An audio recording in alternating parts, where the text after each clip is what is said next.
สวัสดีลูกค้ามื้อนี้พ่อค้ามีเครื่องเข้าใหม่จะมารีวิวให้ลูกค้าเบิ่งเด้อจะเป็นตัว MCK2 แต่ว่าเป็นตัวไทยน้อยไทยยาวตัวกระบอกนี้นะตัวนี้จะเป็นตัว MC เด้อปืนลบ MC เป็นตัวออกใหม่ล่าสุดปี25เลยแต่ว่าตัวนี้จะใส่เป็นไทยยาวแบบนี้นี่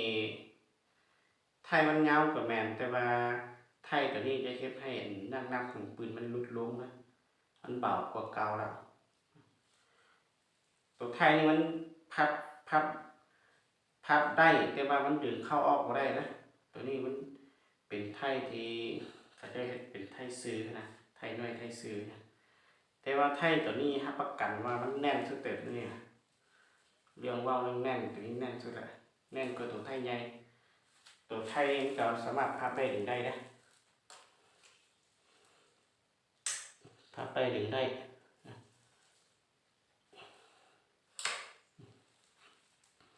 กระบอกนี้จะเป็นตัว MC เป็นปืนลบ MC เป็นตัวว่าปั๊บนอกนะ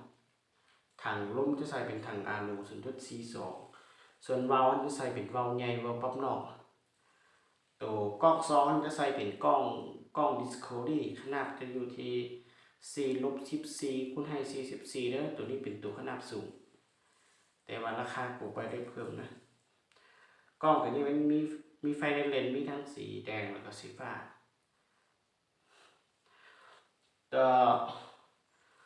ตัว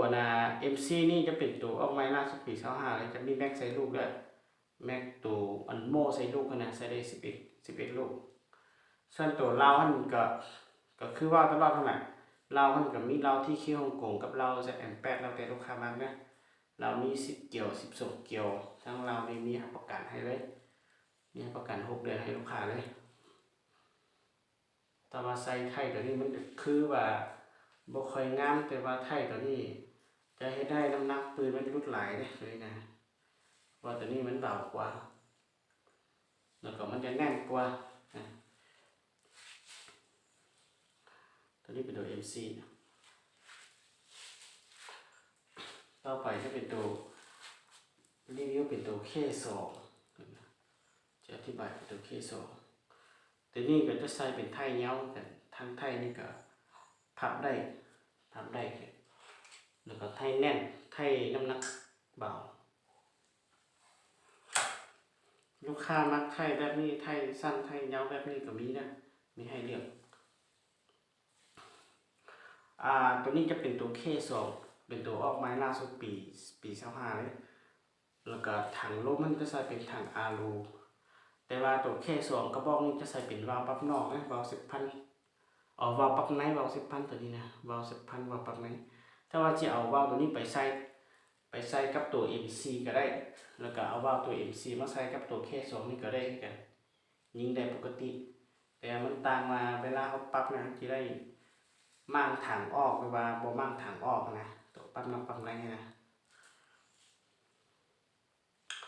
ตอนนี้กล้องซองก็จะใส่เป็นกล้องดิสโคดี้ขนาดของกล้องมัน4-16คูณให้42เป็นตัวที่มีไฟในเลนส์มีสีฟ้าสีแดงให้แล้วก็ตอนนี้ก็จะมีแม็กใส่ลูกนะตัวK2มันปุ่มมันล็อกไก่มันจะมีสีขาวสีแดงแล้วก็สีเหลืองแบบนี้นะแล้วแต่ลูกค้ามาแล้วก็ตัวไก่มันจะมีสีดำกับสีเหลือง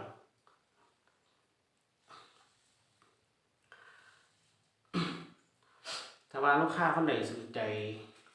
ปืนลมหรือว่าลูกปืนกล้องสู้มันอย่างเราติดต่อทางเบอร์ว่าแอปได้นะกระบอกK2นี่ก็จะเป็นจะแล้วแต่ลูกค้ามักเราZM8กับเราที่ขี้ฮ่องกงเราจะมีเรา12เกี่ยวเรา10เกี่ยวแล้วแต่ลูกค้ามักแล้วก็เราเป็นเราเบอร์2เราเล็กเนี่ยบ่แม่นเราท้องนึงห้ามเฮาบ่มีเราท้องแล้วก็วาล์วมันก็แล้วแต่ลูกค้าเลือกแหละทั้งวาล์วทั้งเราแล้วก็ทั้งไทยแล้วแต่ลูกค้าเลือกว่าสิมักตัวใดจะเอาตัวใดเฮาก็สามารถใส่ได้หมดนะราคาก็บ่ได้เพิ่มหยังลูกค้าคนใดสนใจสินค้าก็ของพ่อค้าก็ติดต่อมาทางเบอร์บ่ได้